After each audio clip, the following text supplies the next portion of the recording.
বয়স, সময় এবং পরিস্থিতির সাথে সব কিছু চেঞ্জ হয়ে যায়। একটা সময় ছিল যখন সবসময় চোখ আটকে থাকতো খেলনা, সুন্দর, সুন্দর জিনিস দেখলে। আর তারপরে একটা সময় হচ্ছে ড্রেস ম্যাচিং করে তার সাথে সব কিছু কিনা নিয়ে। আর এখন আমার চোখ আটকে যায় কোকারিজের দোকানে গেলে কোকারিজ, মার্কেটে গেলে আমার মনে হয় কোকারিজ কিনি। আর অনলাইনে যখন অনেক সুন্দর, সুন্দর জিনিস দেখি তখন তো আরও কিনতে মন চায়। তো এখন দেখা যায় যে আমার মূল চাহিদা হয়েছে হচ্ছে কোকারিজ কেনা।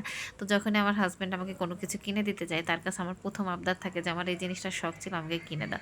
তো এরকমই আমরা মার্কেটে কিছু কেনাকাটা করতে গিয়েছিলাম প্রয়োজনীয় জিনিসপত্র, তো তাকে আবদার করলাম যে আমার কয়েকটা পছন্দের জিনিস আছে, আমাকে কিনে দাও। তো সে আমার আবদারগুলো বললো যে ঠিক আছে চলো কিনে দিই। তো সেই সুবাদে মার্কেটে আসা। তো আসার পরে আরও কিছু বাসায় মেহমান আসবে বলে তাদের জন্য কিছু জিনিসপত্রও কিনতে হবে। তো আমি কি ওর মধ্যে কিছু কুকারিজ কিনে নিয়েছি।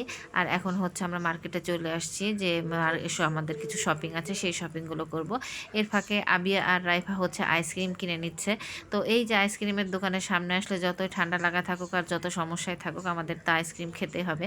তারা দুইজন খেয়েছে কিন্তু আমি আর খাইনি, আমার একটু ঠান্ডার প্রবলেম ছিল সেজন্য আমি আর খেলাম না। তো আবিয়া তার পছন্দের ফ্লেভারগুলো দেখাচ্ছিল যে কোন ফ্লেভারগুলো খাবে। এখনকার বাচ্চারা এত বেশি চালু, তারা বুঝতেই পারে কোনটা খেতে মজা আর কোনটা খেতে মজা না। বিশেষ করে চকলেট তো তার সঙ্গে থাকতেই হবে। তো আমি এত বলতেছিলাম যে ভ্যানিলা নাও, তা না নিয়ে ওর পছন্দ মতো যা যা সেটা নিচ্ছিল। আর এই দোকানটা থেকে আমরা অনেক বেশি আইসক্রিম খাওয়া হয়, তো সেজন্য দোকানদারও পরিচিত হয়েছে, ওর সাথে দুষ্টামি করছিল আর বলতেছিল কোনটা কোনটা নিবে। দেখেন আইসক্রিমটা পাওয়ার পরে সে যে কী পরিমাণ খুশি, বাবাকে একটু দিতে চাইলো। যাই হোক, এখন বাজে রাত 12টা, আমি কিন্তু আমার কাজে লেগে গিয়েছি। আমাদের পরের দিন অনেকগুলো মেহমানের আয়োজন ছিল, মোটামুটি 20 জন লোকের আয়োজন করেছিলাম, যদিও 20 জন লোক আসে নাই। তারপর আমি 20 জনের আয়োজনই করেছিলাম যাতে কোনো কমতি না পারে, কিছু কিছু মেহমানের বাসায় পাঠাতে হবে, তারা আসবে না বলে। তো যাই হোক, রান্নাবাড়া শুরু হয়ে গেছে আমার। আমি এদিকে রাত্রে পায়েসটা রান্না করে ফ্রিজে রেখে দিয়েছিলাম যাতে পরের দিন পায়েসটা খেতে খুব মজা হয়। এই জন্য রাইসটা প্রায় রান্না শেষের দিকে, এখন প্রায় রাত 1টা বেজে গেছে। আমি এর মধ্যে হচ্ছে খেজুরের গুড় দিয়ে দিয়েছিলাম, যার জন্য কালারটা অনেক সুন্দর হয়েছিল আর পায়েসটা খেতে মাশাআল্লাহ অনেক ভালো হয়েছিল। আসলে আমার জীবনের ফার্স্ট টাইম আমি এতখানি পায়েস রান্না করলাম। আমি কখনো এত বড় পাতিলে পায়েস রান্না করি নাই, আর এতগুলো লোকের আয়োজনও আমি কখনো আমার বাসায় আমি করি নাই, এই ফার্স্ট টাইম আমি করলাম। তবে মোটামুটিভাবে করতে পেরেছি, এই জন্য আল্লাহর কাছে শুকরিয়া আদায় করছি।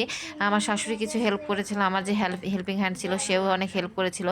আমি পরের দিন সকালে যেন আমার সমস্ত কাজগুলো ভালোভাবে করে নিতে পারি সেজন্য রাত্রেবেলায় তো আসলে কাজগুলো গুছিয়ে নিতে হয়। এদিকে আমরা মার্কেটে গিয়েছিলাম বলে সেজন্য আমি ওই সময়টা আমার লস হয়েছে ঘন্টা 2। তো এরপরে আমি আমার গরুর মাংসগুলো ধুয়ে পরিষ্কার করে রাখছিলাম যাতে সকালে ঘুম থেকে উঠে আমি মাংসটা বসিয়ে দিতে পারি।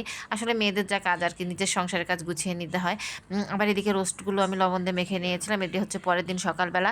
আমি ঘুম থেকে উঠে পড়েছিলাম 7টার আগে, উঠে আমি আমার রান্না চড়িয়ে দিয়েছি। এই যে আমি একটা পাতিলে গরুর মাংস বসিয়ে দিয়েছি, প্রায় 5 কেজির মতো গরুর মাংস। আর এদিকে 20 পিস মুরগি রোস্ট করব। এই রোস্টগুলো ভাজতে অনেকটা সময় লেগেছিল, বললাম না আমার সংসার জীবনে এই 12 বছরে প্রথমবারের মতো আমি এত আয়োজন করছি।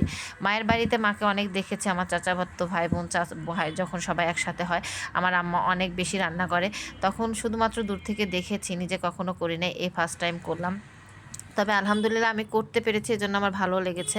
আমার একটাই ভয় ছিল যে এত মাংস একসঙ্গে রান্না করব বা এতগুলো খাবার একবারে রান্না করব এত মানুষের, আমার নিশ্চয়ই ভালো হবে না, মশলা হয়তো কম বেশি হবে। কিন্তু যাই হোক, মোটামুটি পারফেক্টভাবে করতেই পেরেছিলাম। এই জন্য আমার ভালো লেগেছে যে আমি করতে পেরেছি। যে আমার রান্নার মধ্যে ছিল হচ্ছে টিকিয়া, চিংড়ি মাছ, পোলাও, গরুর মাংস, মুরগির রোস্ট আর হচ্ছে রুই মাছ, এগুলো আমি মোট রান্না করেছিলাম। তো এতক্ষণে আমাদের বাসায় প্রায় মেহমান মেহমান চলে আসছে। তা আমি আজকে আবার রান্নার কাজটা তাড়াতাড়ি শেষ করে টেবিলটা আগে থেকেই গুছিয়ে রেখেছিলাম যাতে মেহমানের সামনে আমাকে টেবিল গোছাতে না হয়। এই যে দেখেন আমার টেবিল পুরোপুরি গুছানো হয়ে গেছে।